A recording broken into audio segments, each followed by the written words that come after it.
So these are gummies, and they're supposed to be wine flavored. Now the Prosecco ones are amazing.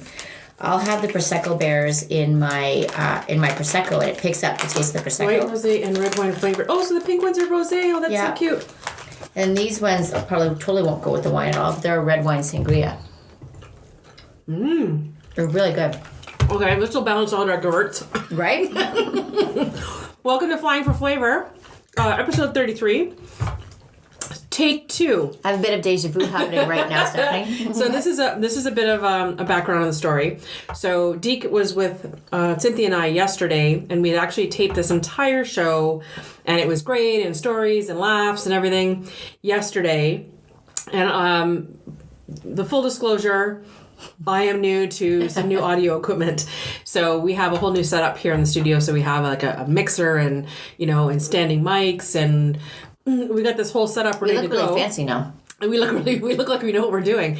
But the problem is I took home the files and I started working on them this morning for editing, and it recorded only about 20 seconds of the beginning of the show over and over again, like a loop for 54 minutes. So I thought I would do you a favor. So I put a shout out to the crew to see who was available again today. So we are basically going to redo it again with another bottle of wine, because that's how I treat my friends who come back and show up. That's how it works.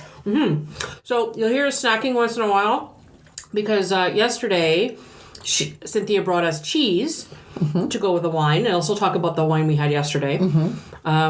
Which I had for dinner last night, by the way, so thank you very much. It was so good. It was so good.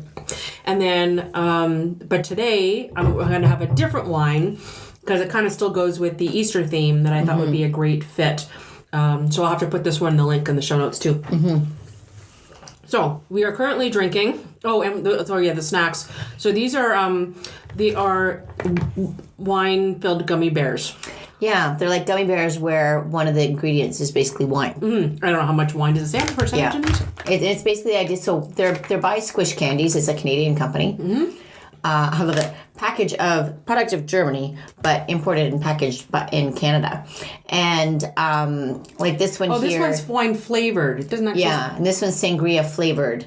Gummies. Oh, there's no alcohol in them. But take a look at the ingredients on them. They're relatively all ingredients you recognize. Says wine. It says wine. I bet you it's like alcohol removed wine. Yeah, right? I think so as well, Once they heat it down. But anyways, they're cute though. They're cute and they're yummy. I like they sell Prosecco bears. That's like one of their signatures. And we love them for bachelorette parties and girls' night out, where we'll all get together with our Prosecco, drop a few Prosecco bears in our Prosecco, drink your Prosecco, and then eat your Prosecco bears afterwards, and they're super yummy. They probably absorb it a little bit, right? Exactly. Oh, fun. Yep, they're fun. So that's how you get the wine in the candies. Exactly. So now you're all thinking at home, okay, what can I put inside my... So I guess it's the same as sangria. I love fighting or having the fruit at the end, right? Exactly. So the wine that we're having with our Squish Bears today is a Palatine Hills estate winery. This is their 2014 Gewurz. So Palatine Hills is... Canadian wine, of course, VQA in the Niagara region. I go down there quite a bit. I go into there quite a bit. I think you'll notice in the Niagara episode, I don't remember if it was a bonus one that I did. I guess it was a couple months ago. I'm trying to remember when I was there last. But we always stop in at Palatine Hills when we're there. I actually have a couple of they also were the ones who made the Cabernet ice wine that we had in a previous show. Yes, that was nice. Yes. So I wanted to do Gewurz because we're going to talk about that in a few minutes. And then the wine that we had yesterday, which was just as delicious, and which is gone now, is a Domaine Qualis, which again is another VQA Niagara product, because I'm like, I don't know, I'm just feeling the love. You're on a Niagara kick. I'm on a Niagara kick, yeah. Well, I've been spending some time there and chatting with a lot of winemakers, and I've been really impressed with a lot of the things I've been finding. So the Domaine Qualis, this is their 2014 Pinot Noir. I'm having the signature. We have the signature one yesterday, but the tradition is available in the LCBO, and I left the link in the show notes for you as well. I'm going to check that one out to have with my turkey this weekend. Yes, exactly. Oh, yeah, we'll have to talk. Okay, we'll get ahead of ourselves. Yep. Okay, industry updates. Yes. So, in Toronto, there is an ice cream shop called Sweet Jesus, and it is causing a big stir. I think it's been around for quite a bit. I think it has. I went, I'm trying to think of, no, it was when I went to Ottawa with my son, and we went to the Sweet Jesus there. And it was so good. Like sweet Jesus. It was like a religious experience. I am not kidding. So part of the controversy, of course, is its religious connotations. So right now there's actually a petition of more than 10,000 signatures, and some people are actually saying that their business practices, names, signs, etc. are similar to hate speech. Hate speech would be a bit of a stretch. I think it's definitely a stretch. I touched on the fact that I was raised Catholic. My children are being raised Christian to a certain degree. And honestly, I mean, if they were slinging it around like it was a bad thing and they were, had like a blasphemous image of Jesus hanging in an inappropriate way, that would be a different thing. I mean, their ice cream names and stuff are pretty positive. The atmosphere around it, they've done a very good job of branding around that concept. It's an ice cream store. It's fun and it's positive, and quite frankly, I don't know too many people who haven't gone, oh my God, or sweet Jesus after having some amazing foods. So I think they're just kind of capitalizing on that a little bit. Yeah, so they're using that, which is fine. So I've included the link to a CTV news clip. Now, you did bring up one point when we did this before, that the T in sweet was an upside down cross. That would be one thing that, that could potentially be not appreciated by folks who have that religious Catholic background, because that is typically a sign of Satan. Correct. As opposed to Jesus. So that would be the one thing where I would have been like, oops, marketing folks, you made a boo-boo there. But beyond that, there's if they flip their T, but they've been around for a bit, so I don't know why now. It's all of a sudden an issue. Correct. Okay, second thing, in France, their anti-fraud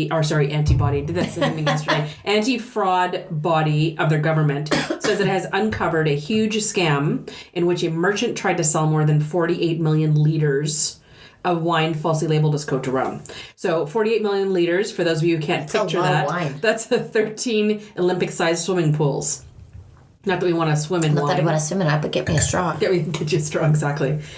So, I mean, the wine has, for years, been one of those products that people are always trying to duplicate. There has been a huge fake wine market out for years. I remember bringing one home from China when I was there. And the interesting thing was, actually, it was the Châteauneuf-du-Pape, which is part of the Côte d'Or region. And I purchased it in a gift shop in a 5-star hotel. I don't remember which city I was in.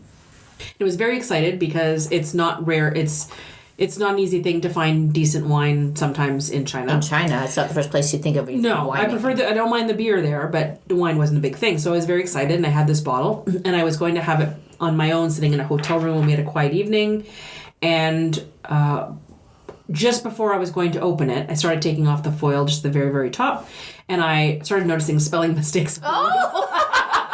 That's usually your dead giveaway right there. So I do have it in my notes, fellow wine lovers. We're going to be doing an entire episode on fake wine and things to look for and all kinds of stories and movies and stuff that are out there. But yes, people are still trying. And they seem to be really fascinated with, I said again, this happens to be the Côte d'Or Châteauneuf region. There was a documentary that's on, you can probably find it, I think it's on Netflix. I can't quite remember the name of it now. But it's about a guy who's in California, I believe. And he was going to all these different wine events and tastings and shows, throwing around a lot of money to make himself look like he was part of that crowd, but it turns out he was borrowing from one and giving to the other kind of thing. Yes. But he was taking the wines and teaching himself what they taste like, and then blending other wines and put them back in the bottle, and then putting them foil back on it and putting them out to auction. And I forget how many millions. Anyways, once I find it, I will send it out later, because that would be interesting to watch. It was wild, but again, it was French. It's all about copying those French. Yeah. But they just know their wine. Yeah, and the third little industry update, actually fourth, because I got one just before we came here today that wasn't going to be on yesterday's taped version. There's an Indian winery that won Winery of the Year this year. That is not a place I thought of when I think of wineries. No. You don't think of India. I mean, there's many countries who have been making wine for centuries. They've just never been like big producers for export. So there is a company called Grover Zampa, and they started back in the 70s, believe it or not.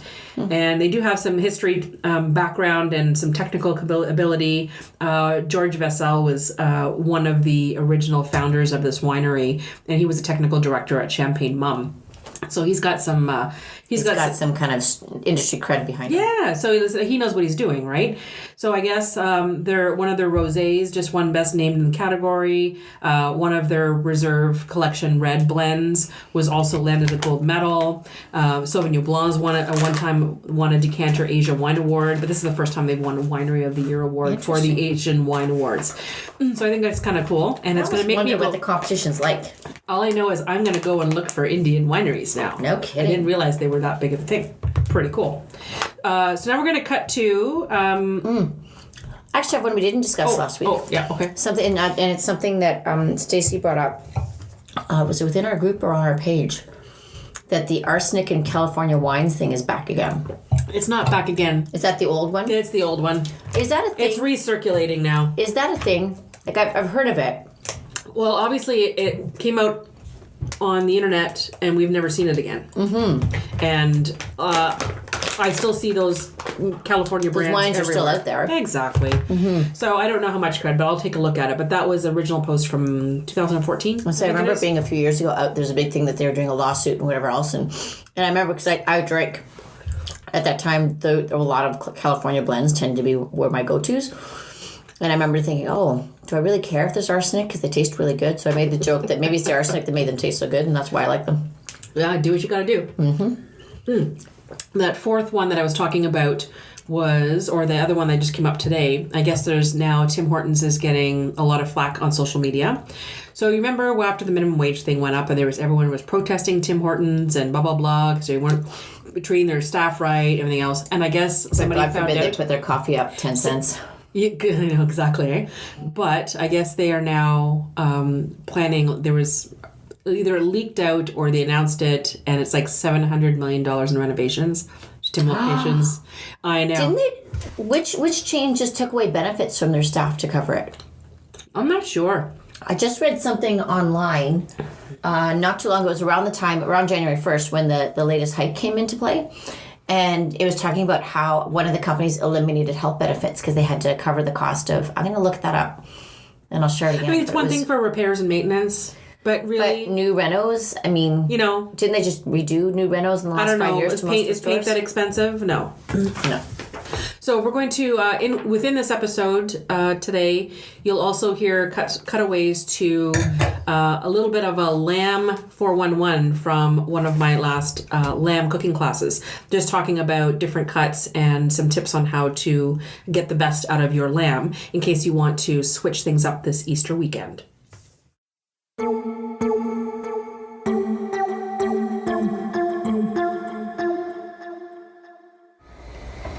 So one of the reasons I wanted to do a lamb class here before Easter was because I wanted to talk about lamb as another alternative, and actually a more traditional alternative than doing classic ham, or, believe it or not, some people are still doing turkey for Easter.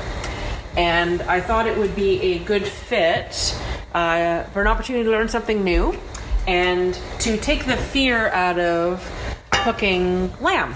Because it is just another meat, and as long as you know how to cook each part of the lamb, I think it makes it a lot easier to start to think about different ways that you can substitute lamb in for other dishes. So let's just talk about Easter for today, just because it's coming up and I don't want it to be too complicated. Unfortunately, some people are scared to cook it because they're not familiar with the methods or if it's comparable to any other kind of meat that they're using. So I'm thinking about beef as an example. It would be slightly similar to trying to cook a beef or a roast, but some of the other parts of it might be a little bit different. And that's partly to get rid of any gaminess that you or your guests may be afraid of, which is... I mean, it's understandable, but it's something that can easily be disguised. So I usually like to tell people that the more you want to get rid of gaminess, the longer and slower you need to cook the lamb. So that gaminess is that, I want to say it's a funk. It's this unusual, stronger flavor of meat. It doesn't necessarily have a smell to it. It's not rancid smell by any means. It's more of a just like meat times 10. So not quite hunting camp smell, but you get my idea. So one of the differences about lamb is that if you choose lamb that is listed as a spring lamb, you can either ask your butcher or if in the grocery store it mentions that on the package. Spring lamb, especially in France, Italy, Spain, so anywhere old school and old world style, those lambs from those areas, especially when you're traveling, they're going to be, usually they're slaughtered at a younger age than's customary. So I know it might creep some of you out, but it is probably younger than what is sold in grocery stores here in North America. So I know it may freak out some people who are maybe vegetarian in the group today, but at least there's a difference. So those spring lambs that they have over there, they just have different rules, and that's probably one of the reasons that you may have really liked lamb when you're away, but then you're home and you try cooking the same thing and it just doesn't taste quite the same. They just have a milder flavor there than what you're getting here. So you can get lamb, of course, fresh. Most butcher stores, most grocery stores will have some that's fresh, but I've seen a lot of grocery stores, especially up here in Northern Ontario, I find that it's not always a large amount of fresh and it's much easier to find frozen. So just make a point of choosing lamb cuts and the portions for what you need when it's frozen, because unless you are planning to cook the whole thing, just like any other meats that you buy frozen, you can't defrost it and then cook only what you need and then freeze the rest again. You have to essentially cook whatever you've purchased and defrosted and then maybe freeze the leftover cooked portions. So just keep that in mind next time you're shopping for it.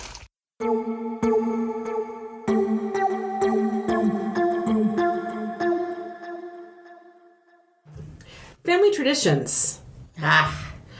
So Easter is one of those weekends where families coming and going, and so I thought for a food, wine, and travel show to do an entire episode based on a particular holiday is quite fitting, because I don't know about any of but all we do is eat and drink all weekend, and relatives are either coming or going, so I think that qualifies as travel.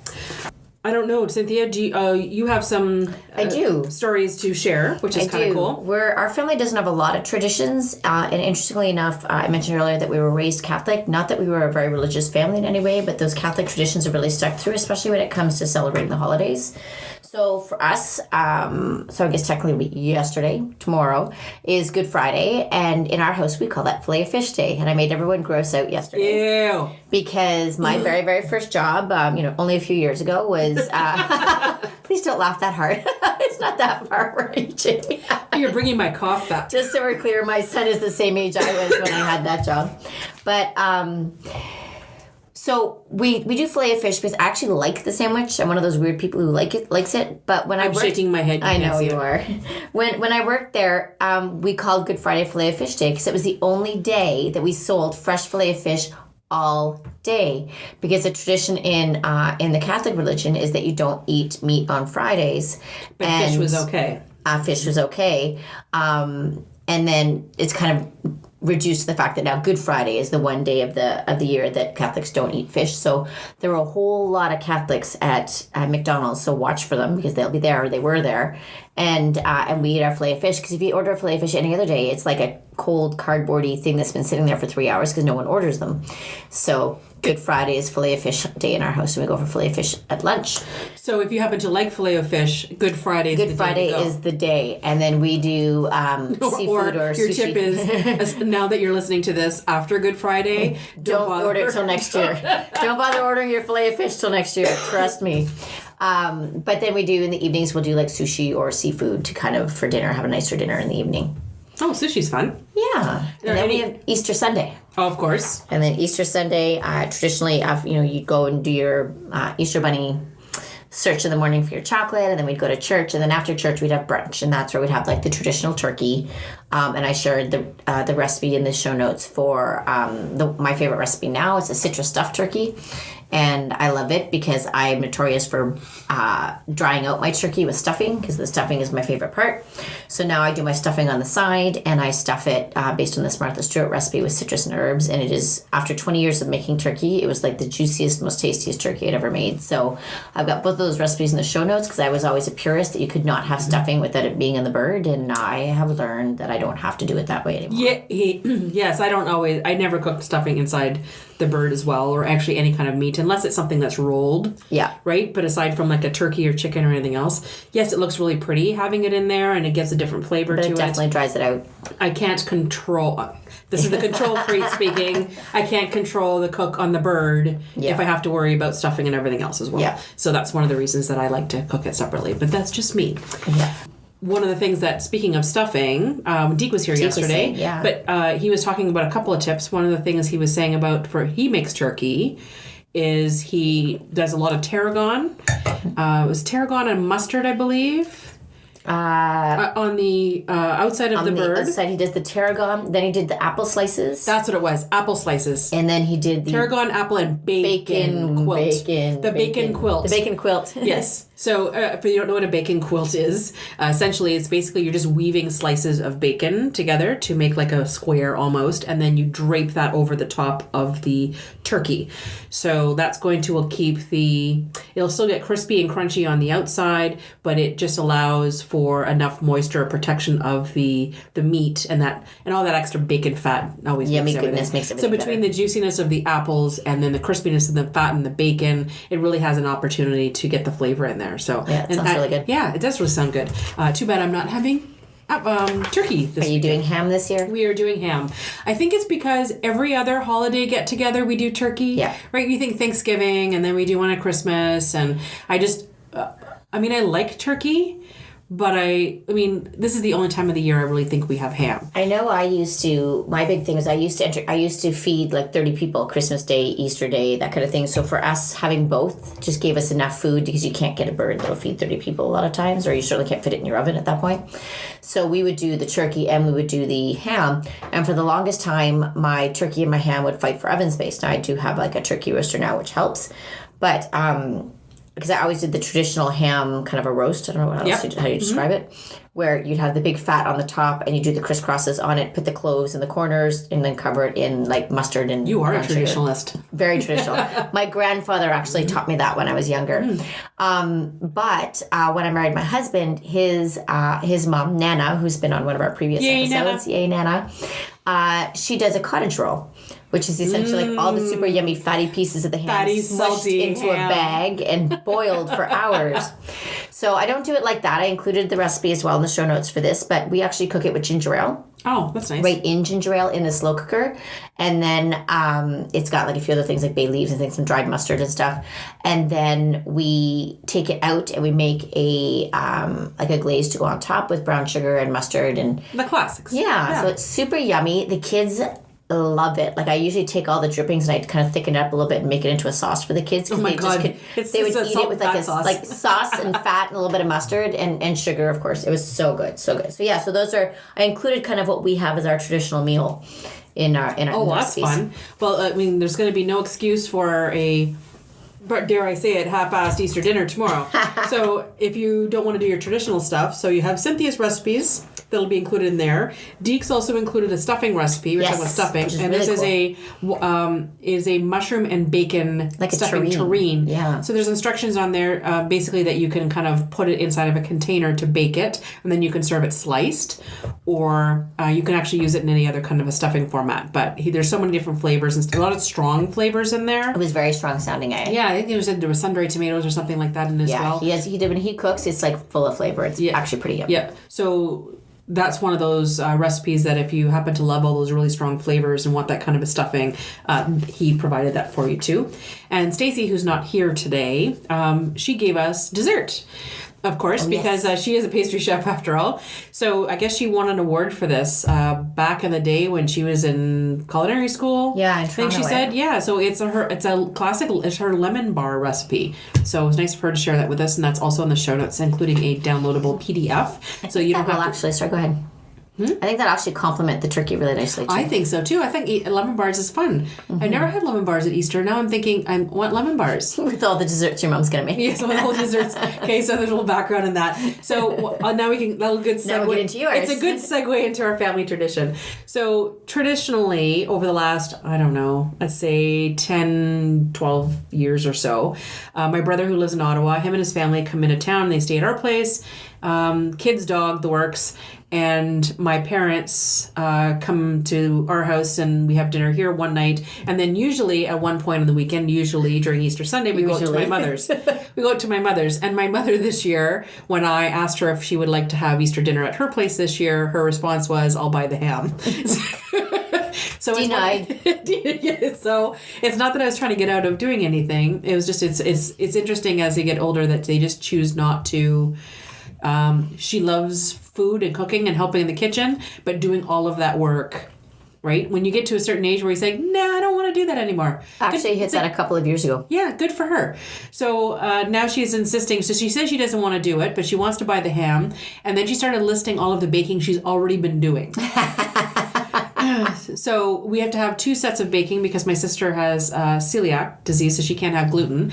So she's made like blueberry pies and tarts and pedissa, and then she made almost similar things with the gluten-free pastry. So anyone can drop in regardless of allergy, and we'll have something That's to awesome. feed you. Done. So I'll be there. So that'll be on Sunday. Actually, I think she's got enough for the whole weekend. My plan to make a trifle or a tiramisu this weekend obviously went out the window because I thought that's just overkill, so I'm not going to bother. But as I mentioned earlier, we traditionally would do a ham at Easter. I prefer to do a ham. And I'm going to be the first to admit I've been cheating the last couple years because I'm essentially cooking starting from Friday morning right for the entire weekend. I pretty much never leave my kitchen. It's a good thing. It's an open concept. At least It's an open concept. Everybody's it's just coming and going. Everyone eats whenever they're hungry. So it's like a running in B&B style, right? Everyone's just sort of showing up. So I'm constantly worrying about breakfast and lunch and then what the kids are eating and cleaning that up and coming and going and then getting ready for the next meal. And so that's a constant thing for the weekend. So the ham, yes, I can do the traditional one or whatever, but I had one, not that I won it. So at Superstore last year, they had this deal that if you spent $200 or more on groceries, which is like a blink for me on the weekends. So if you spend that, you got a free ham. So I remember calling my mother, who was going to get a ham anyways, because she was going to pick up a ham and then bring it to me. So I called her last year and I said, hey, I just got a free ham. So let's just use this one and then we can focus on the other stuff and at least it's one thing we don't have to worry about. So I think it's the PC, it's the spiral sliced, it's the big spiral sliced one that's got the glaze. It's not bad. And for as much, I mean, I'm not a huge meat eater anymore, especially on the weekends. I save my meat eating from while I'm traveling. That's true. So the kids loved it last year. My mother loved it last year. You know, my aunts and everyone, they all loved it last year. So I think it's because I make everything else, right? Yeah. We're doing scalloped potatoes and all kinds of veggies, and I'm hoping to get out in the barbecue this year. We're doing taco night another night. So there's going to be a lot of foods and cool stuff where I get to, make things from scratch. But that's the one. By Easter Sunday, I'm not. You don't care anymore. Doesn't have to be from scratch. Someone order pizza. Don't laugh. We're going to be true Siberians, actually. If you follow me on Twitter, which is funny, my brother and I were having a little bit battle back and forth based on an article from Our Crater, which is another media thing here in Sudbury. And they were basically sending out a blog post about the most Sudburian dishes. Like, you're not a Siberian unless you've had this, right? I saw that. Yeah. So I was commenting on it because I liked the list. And I said, we have a checklist. And my brother's first response was that he felt it was a good challenge. So now Make sure you've eaten them all. Now we're trying to squeeze them all in this weekend. Oh, that's fun. So one of the items on the list, of course, is the Cortina kitchen sink pizza. Yeah. And my brother upgraded it. He misses the hot shot pizza. I remember him when he was a teenager, like sweating, crying. Because it was so hot. It was so hot. Yeah, so anyways, for us, it's the Cortina meatball subs. Yeah. So anyway, so Cortina pizza is happening at some point this weekend. And if we decide we're going out for breakfast one morning, according to that list, we either have to go to Jack Steiner, to Jack Steiner or to Eddie's. Eddie's. Yeah. I was intrigued to see that Jackson I'm Eddie's surprised were on the Gloria's- list and I'm Gloria's surprised- wasn't. Me too. Anyways, there's our little shout outs to our local breakfast joints.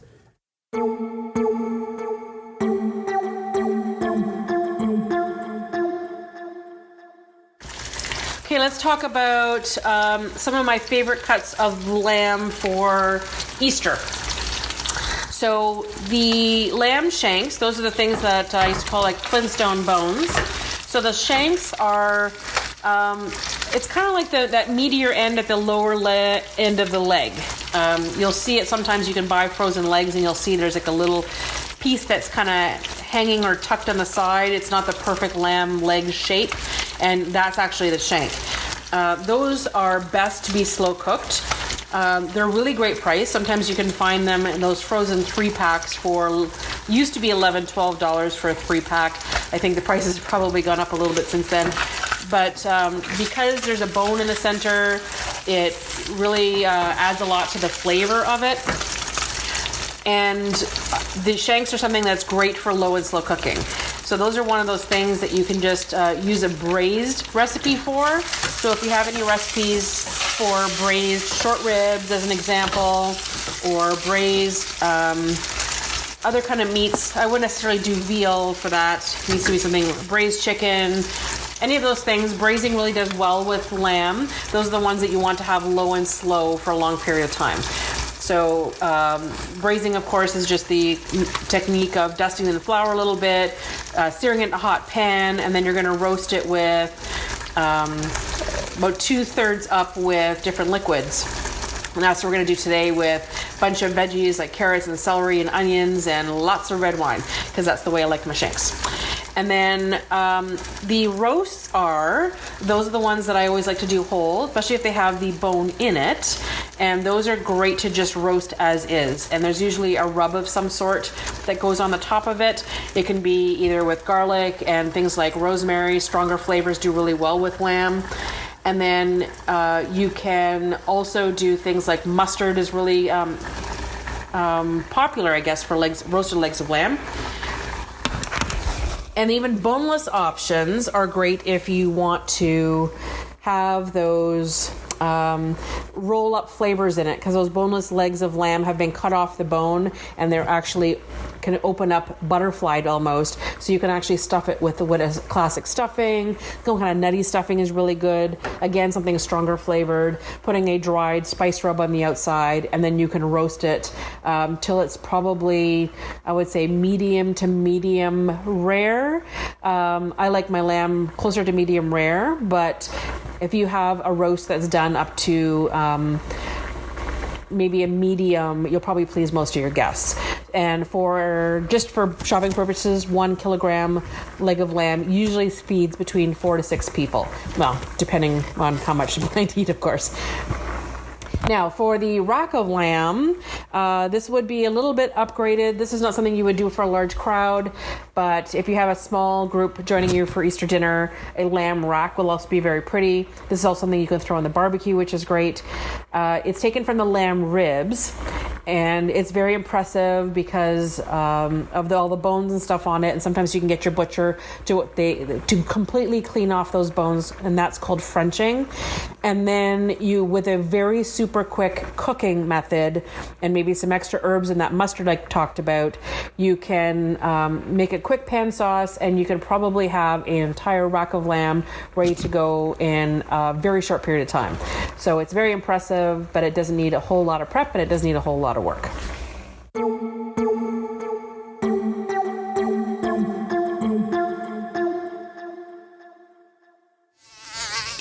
So now's the time for Flying My Soup. This is the time of the episode we get to vent a little bit. And we kind of vented about this yesterday. Cynthia was quite vulgar. Now is the time that Cynthia is going to be able to revisit it because the shock is worn off, and we're going to avoid our E rating this time. Well, we'll try. Although, interestingly enough, once you say it, my husband had a very similar reaction to what I had, know. so it's interesting. So there is a little restaurant called Chuck's Roadhouse in Kitchener, Ontario. And when the minimum wage hike started in January, they started playing around with their numbers, and every business has their own way of figuring out these new price changes that they've had to, the costs that they've had to implement. And they decided that instead of changing their prices and changing their marketing and promotions, they were just going to now add on a flat 3% to the bottom of every check. But what did they call it? The honest for goodness fee. Whatever. Exactly. I don't know. Okay. That was much milder. How honest is that? That was much milder than she said. I had a definitely different phrase yesterday. So just to give you a bit of a background, with all of my travels, I have come across many, many higher end restaurants who provide additional above and beyond things for their staff, like, upgraded health benefits. Sometimes they send chefs for training elsewhere, that kind of thing, continuing education. So there might be a reason for it. So instead of building it into the price, and this is where I had to explain it. So before, because she started swearing at me. One of the reasonings is behind this as a business owner, I can see why if they just increase the price, yes, they're still providing the stuff for the staff, and yes, they're still doing everything else, but especially if there's a charity tied to it, it makes, I was actually pleased to know that my dollars were going to something where you would never know that before. So it actually, made me think better of the business owner, knowing that he was doing those great things either for charity, for extras for staff, or whatever. Hang on, I know I'm biting my tongue. I'm doing good. So I can understand the marketing aspect behind it, but if you are raising or if you're adding the fee on only because you don't want to change your bottom line prices, so don't say that you have a $5 beer special on a Tuesday when technically it's actually $5 and the extra 3%, because then it's not a $5 beer special anymore. So as opposed to changing or increasing your prices, you're still increasing it on the bottom. So there's a whole video and I can click on that. But I was kind of dismayed at the fact of that they were so blatant about doing it, and they still have massive signs in their windows about all their other specials. But as far as they're concerned, as long as someone tells them when they're in there, the customers, and they have it written on their menu or on a sign, they figure they can charge whatever they want. It's like a lost leader or bait and switch. I don't know. Yeah, I don't know. But just don't promote. You have $2 Tuesdays. It's never $2. And it's not ever $2. But anyways. Okay. All right. I'm coming. Let her rip. Okay. Let her rip. So here's my first thing on it. As far as I'm concerned, chef development, health benefits, decent wages for your team, that's a cost of doing business. Should be built into your costs. I mean, I certainly have to do it as a wedding planner. I mean, if I all of a sudden, okay, by the way, I'm going to charge everyone an extra $25, on every contract so that I can, pay for my staff to have lunch. Well, no, like we build that into whatever our business plan is. And any good business owner worth their salt has that business plan and knows. And sometimes you have to ease into it. Sometimes you can't offer it right away. You have to ease it up, 5% one year and 5% the next year to get to where you need to be. So, and then when I was talking to my husband about it last night, because I was still fired up after I left, I'm like, oh, I got poor Stephanie again on our podcast because I said a bad word. But it was interesting. He's like, to him, it's like the resort fee when you go to a hotel. And you're thinking, oh, okay, I'm paying as it is $300 a night to play at this hotel. And then, oh, by the way, we're going to charge you an extra $70 a night resort fee. What the heck? That's like Airbnb. Just tell me it costs me $420 instead of $350 and I can live with that. Service fee, cleaning fee, right? Exactly. Stocking fee, doing your laundry fee. At that point, to me, I feel like you're misleading people. You really need to take a look at your business, like your business plan or your business, your approach to how you're doing things, if you feel that that's the only way you can justify your pricing.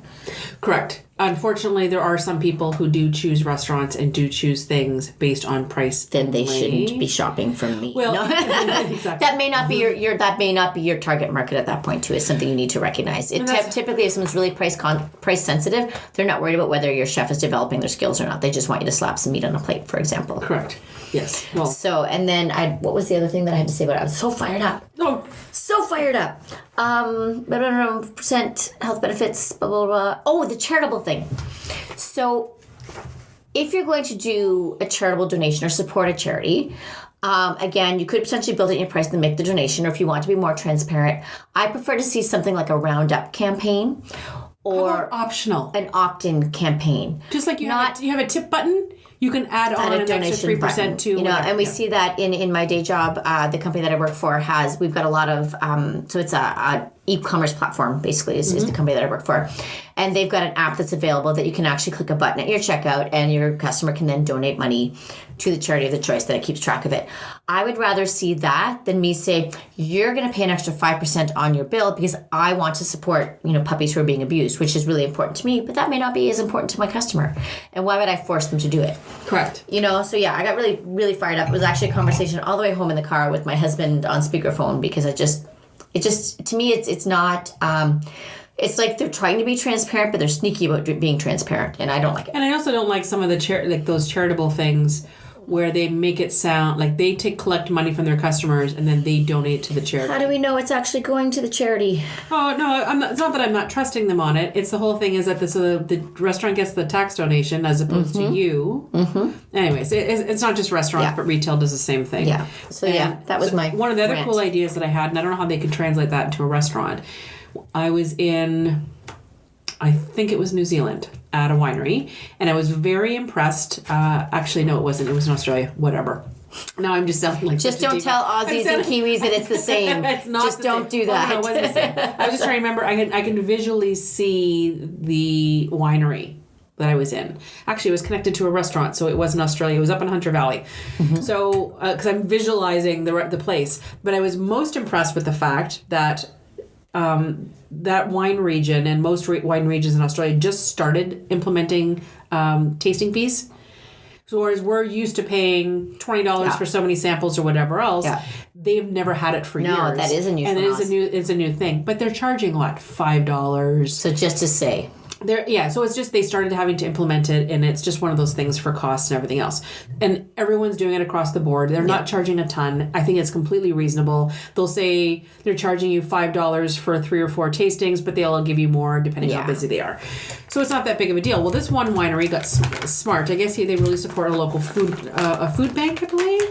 No, it's like a Meals on Wheels program. Mm-hmm. So they take the money that they, instead of taking the tipping fees and putting it back in their pocket, they use that money to produce piccolo size, which are the little tiny bottles, like the one-shotters of one of their more popular wines, and they donate those to Meals on Wheels to deliver with the meals.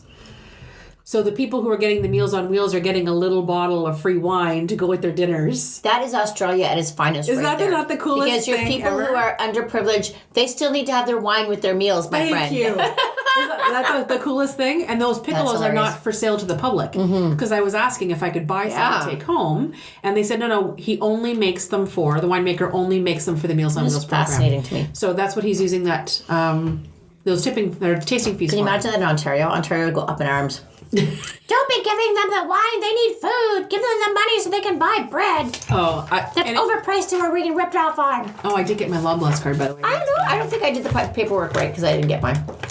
I just got mine in yesterday, though. Yeah, a few people got them in the last couple of days. Mm-hmm. Which helped pay for all the Easter groceries. A little drop in the bucket. Yeah, exactly. A little drop in the bucket. It covered your extra percentage for the honest to goodness fee. So speaking of wine, I have some suggestions for wines to go with your Easter dinner, depending on what you're doing. So there's going to be a list of 6 different wines, besides the 2 that I talked about at the top of the show. So if you were doing the little cooking class clips that you listened to already, if you decide you want to tackle a lamb for Easter dinner, then there's a couple different options for roast lamb. So if you're doing a roast lamb leg or shanks or something, if you're just doing it fairly simple roasted with just herbs and veggies, you really don't need a big, massive, heavy red. So something closer to a Pinot Noir, like the one I mentioned at the top of the show, is really good. You can even go into a Beaujolais if you like that style. Dry rosés will actually work really well. When I say dry, I mean dry. So White Zinfandel is not a dry rosé. Well, I dare to say it's usually it's not even really a rosé, but it's a whole other story. When we had the Domaine Kalis yesterday, I found I really could see it pairing really nicely with the turkey. Yeah, and especially it does because it's not heavy, especially a dry one, and you still get the fruit. Forward flavor of a Pinot Noir, but it's not so overpowering. So I would stay away from Pinot Noirs though from like California or something, which are a little bit more full bodied. It's more full bodied.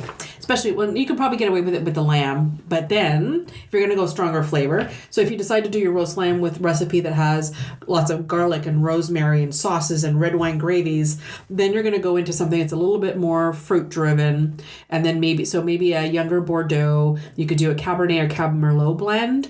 And then my favorite one, of course, you can also do a Chianti Classico would be a good fit, as well as something from the Northern Rhone area, not the fake Côte de Rhone stuff. But I really like a Spanish Rioja, which is the center part of Spain. Can you just say Rioja for me again? Rioja. Wow. Roll that R, baby. I'm practicing for when I go to Spain. I gotta brush up my Spanish again. Jeez, I keep losing it. Anyways, Rioja Reserva just means that it's been held in the barrel a little longer prior to putting it in the bottle. That just gives it a deeper flavor. You get a little bit more of those vanilla, the oak notes that they're using in it. But one of my favorite producers is Campo Viejo. It's one of the ones actually I had in my honeymoon. I was gonna say, I think I have a bottle of that in my. I'm gonna have to go check. Yeah, so it's an orange label. It's always in the general listing section. It's about $17.95 a bottle, I believe. So it's great Super value. reasonable. And I've never ever had a bad bottle. It's one of those ones that you want to pick up to go to someone's barbecue in the summer. Like, it just goes with everything. So that's a really great one. And then if you're going to be like me and have a glazed ham for Easter, then you want to go something that's, you got to balance out that salt and sweetness of the ham. And I really like almost like I want to call it an off-dry wine. So something that's not... I don't want it too much like a Riesling, so I'm kind of leaning towards a Moscato. So you're still going to get a slightly sweeter style of white wine, but not as fruity, and it's still very light. But at least the sweetness is going to match up with the glaze on the ham, and it'll kind of cut through some of that the fattiness of the ham as well. Nice. So Moscato is one of my favorites. So I'm recommending the Barrico Riella Moscato d'Asti, which also got some bubbles. So Moscato d'Asti, of course, and the bubbles, of course, will just cut through that fat as well. And then if you're going to be like Cynthia and have a turkey, and obviously it sounds like Deke's having a turkey too. I think he is too, yeah. I think he's having a turkey too. You want to find a wine that's going to be rich and flavorful enough, but it's not going to overpower it, because turkey itself doesn't have a ton of flavor, right? It's depending on what you put on it. So if you're going to be a red wine drinker, I do like the Pinot Noir for that. So that's what you were suggesting, because this tannins are really soft in it. And if you want to go with a white, you can go with our other recommendation, which was the Gewurz. So this one from Palatine Hills, you're going to have that option. And if that one is down in the Niagara region only, it's not available at the LCBO. So you'd have to go to my other selection, which is the Reef Estate Reserve Gewurz 2015. It's also it's also a VQA selection, but it is available through the LCBO, and I have the link for you in the show notes. And then two other selections are things that always show up at Easter dinner. One of them happens to do with cheesy potatoes in some way, shape, or form. Our house, we're probably doing scalloped potatoes, because everyone loves scalloped potatoes. We do a scalloped, or we talked about yesterday, we do a pomzana as well too. Yeah. Oh, yeah. Pomzana. Maybe I'll have to include that recipe too. We'll see if I have time before the show has to launch. And so I happen to like something like a Riesling. For that. I like the flavors. Crispier. Yeah, and it kind of cuts through the cheesiness, but more of just with the potato and the richness of it. So I'm really recommending the Megalomaniac Narcissist Riesling as a list. Yeah, and then, of course, you can't have Easter without chocolate.